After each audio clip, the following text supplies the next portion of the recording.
रानी जी 20 महीनों से गर्भवती हैं। वाह, ये कोई सामान्य बात नहीं, ये एक रहस्यमयी संकेत है।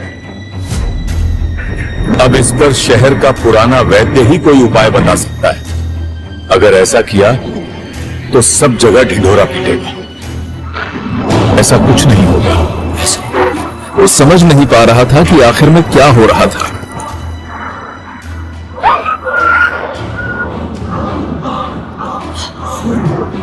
ये बच्चा कुछ खास है, मैं महसूस कर सकती हूँ।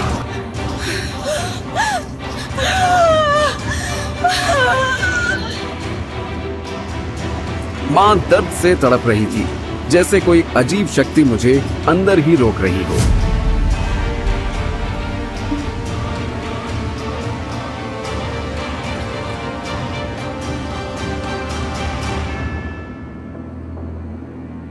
जैसे मैं किसी खास वक्त का इंतजार कर रहा हूं।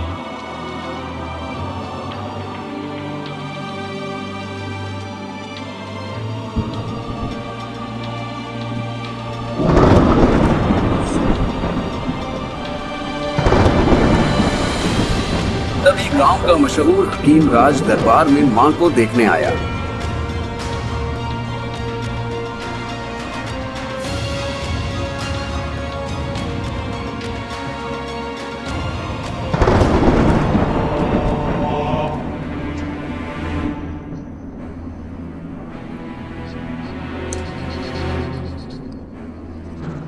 उसकी डरावनी आंखें, लंबे सफेद बाल और कफन जैसे कपड़े देखकर सब डर गए थे।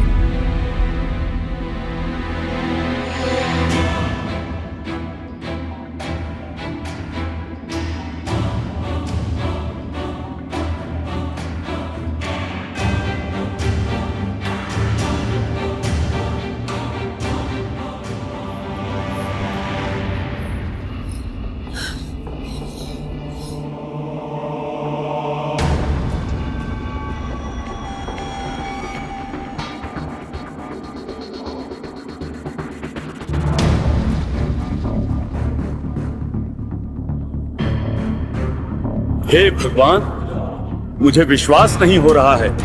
कई सालों बाद ऐसा अद्भुत बच्चा धरती पर आने वाला है।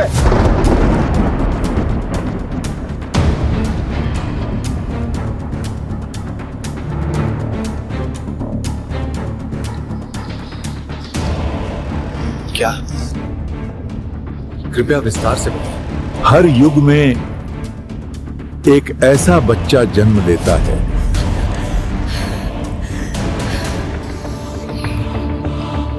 हकीम की बात सुनकर पूरा दरबार सुन्न हो गया। कल अश्लेषा नक्षत्र की रात ठीक 12 बजे रानी को एक लड़का होगा। मेरा बेटा एक महान योद्धा होगा। मेरे पिता की खुशी का ठिकाना नहीं रहा। लेकिन एक समस्या है। कीमत? कैसी कीमत?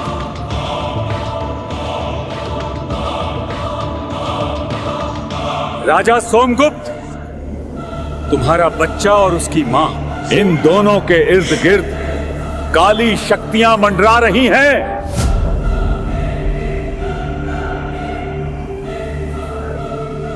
अभी के लिए बच्चे के जन्म का इंतजार करो। हाँ, यही तुम्हारे हाथ में है। इतना कहकर हकीम राजदरबार से चला गया। समय बताएगा, समय सब बताएगा।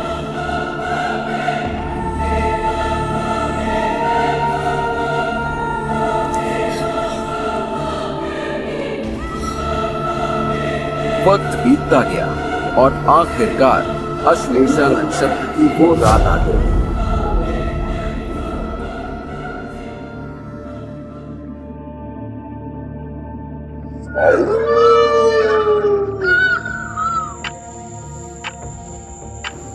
आसमान में सितारे अजीब ढंग से एक दिव्य आकृति में खुद को सजा रहे थे। यह कोई सामान्य रात नहीं थी।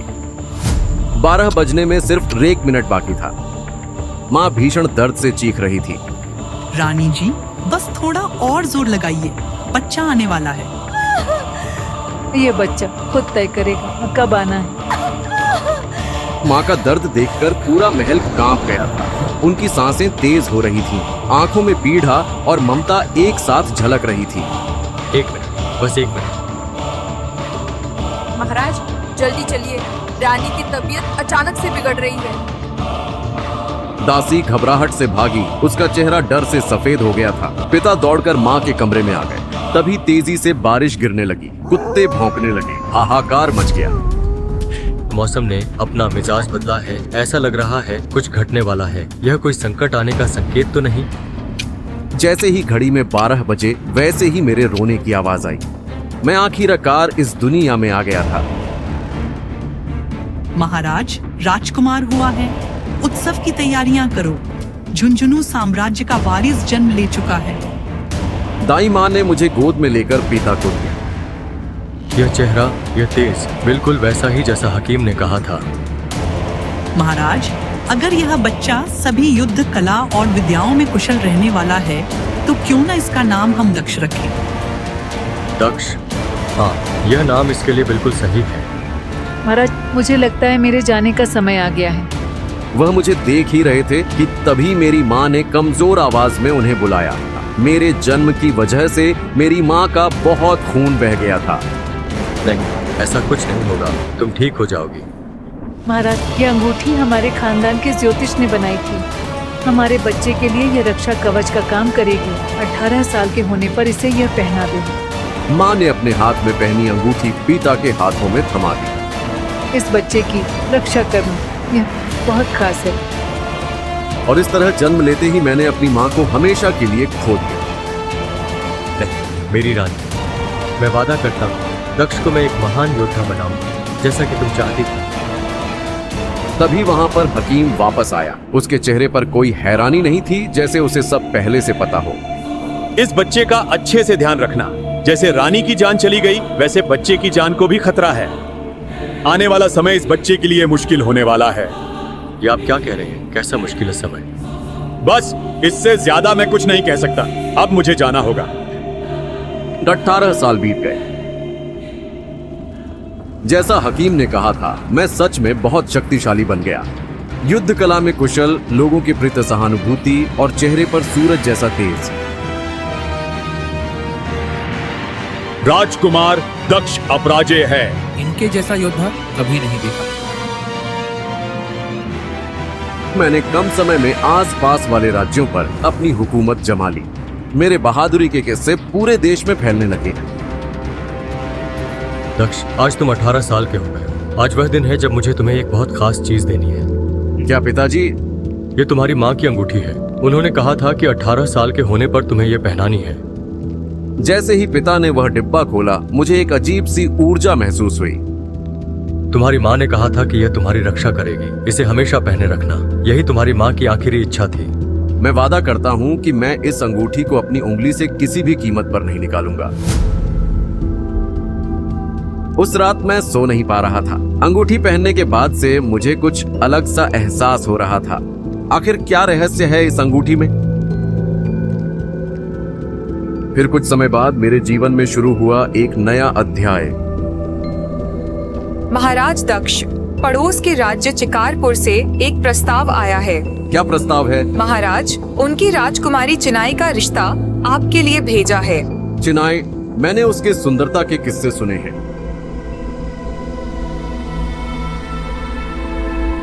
क्या तुम्हें यह रिश्ता मंजूर है दक्ष?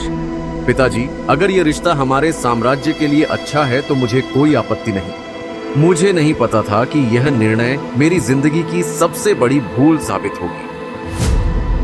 स्वागत है महाराज सोमगुप्त। आपके पुत्र की वीरता की कहानी यह पूरे देश में प्रसिद्ध है। धन्यवाद मित्र। हमने भी पुत्री चिनाई की सुंदरता और गुणों के बारे में बहुत सुना है। बेटा चिनाई, आपकी शादी एक बहुत ही बड़े योद्धा से होने जा रही। आने वाले समय में दक्ष उन 9 साम्राज्यों को भी हमारे साम्राज्य में शामिल कर लेंगे और हमारा सपना पूरा हो जाएगा। सिर्फ तुम्हारा ही सपना नहीं सोमगुप्त, चिनाई का सपना भी पूरा हो जाएगा। उसे बचपन से ही ऐसे ही योद्धा से विवाह करना था। चिनाई आज से हमारी बेटी है और हम इन्हें अपने घर ले जाने में बिल्कुल भी देरी नहीं करना चाहते हैं। विवाह का मुहूर्त अर्थ जल्द से जल्द निकल लेना चाहिए। दोनों राजा आपस में बात कर ही रहे थे कि तभी अचानक से पंडित ने परेशानी वाली बात कही। क्षमा करें महाराज, लेकिन राजकुमार दक्ष और राजकुमारी चिनाई की कुंडली का कोई मेल नहीं। माफ करें, लेकिन ऐसी कुंडली हमने आज से पहले कभी नहीं देखी। ये क्या कह रहे हैं आप गुरुजी? जी हाँ, राजकुमारी चिनाई और राजकुमार दक्ष की कुंडली के कोई भी गुण आपस में मेल नहीं खा रहे हैं। गुरुजी, कभी कभी कुंडली मिलान में त्रुटि हो जाती है। इससे पहले कि वो पंडित अपनी बात पूरी कर पाता, मेरे पिता ने पंडित को अपनी आंखें दिखा दी और वो अपनी बात पूरी किए बिना ही चुप हो गया।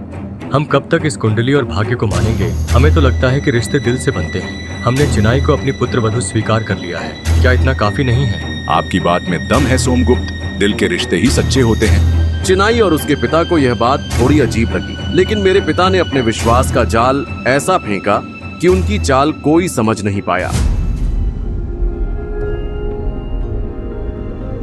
अगले कुछ ही दिनों में मेरी और चिनाई की शादी हो गई। शादी के दौरान चिनाई बहुत खूबसूरत लग रही थी, लेकिन कुछ था उसकी आंखों में जो मुझे समझ नहीं आ रहा था।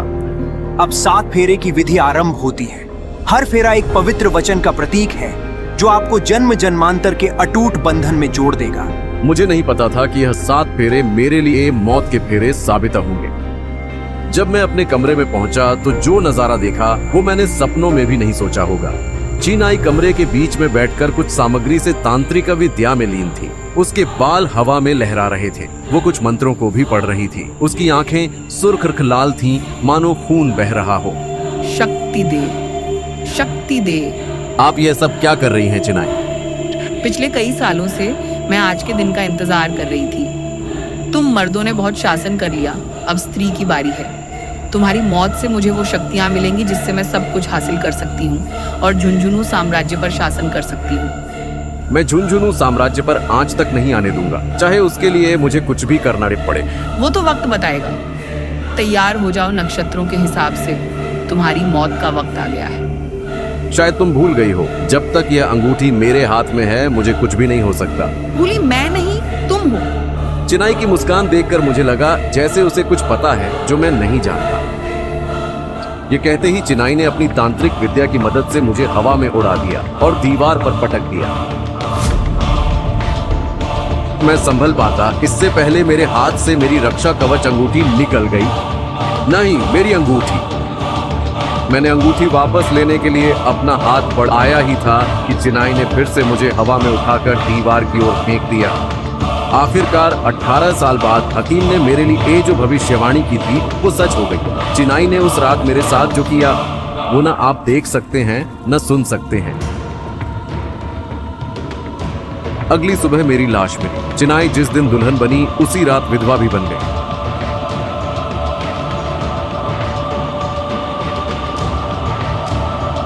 मैं दुनिया की सबसे खूबसूरत रानी चिनाई हूँ। आज से यह पूरा साम्राज्य मेरा और मैं यहाँ की महारानी। सिंहासन पे बैठते हुए चिनाई ने ऐलान किया। उस दिन के बाद से चिनाई ने टुकड़ों में बंटे राज्य को अपने साम्राज्य में मिलाया और उस पर राज करने लगी। उसके राज्य का एक ही मकसद था, स्त्री ही शासन है। मुझे अमृता का वरदान दो, मैं हजारों बलिदान दूंगी। चिनाई ने सीखे हुए तंत्र मंत्र विद्या से कुछ ऐसा जादू किया कि उसे अमर रहने का वरदान मिल गया। 800 साल तक उसने राज किया, हजारों बेगुनाह लड़कों की बलि चढ़ाई। लेकिन नियति के आगे कोई बड़ा नहीं होता। वक्त का पाइया घूम गया और 800 साल बाद मेरा पुनर्जन्म हुआ। दक्ष, तुम्हारा बदले का समय आ गया है। जाओ और अधर्म का नाश करो। और अब मैं वापस आ गया हूँ। तुम्हें खत्म करने के लिए ही मेरा पुनर्जन्म हुआ है चिनाई। जिस सुंदरता के लिए तुमने मेरे जैसे कई लड़कों की बलि चढ़ाई, उसी सुंदरता को मैं मिट्टी में मिला दूंगा। लेकिन क्या सच में चिनाई को मार पाऊंगा? 800 साल की तपस्या के बाद क्या मुझ में इतनी शक्ति आ गई है? और सबसे बड़ा सवाल, अगर चिनाई को मारने के लिए अंगूठी की जरूरत है तो वो अंगूठी अब कहाँ है?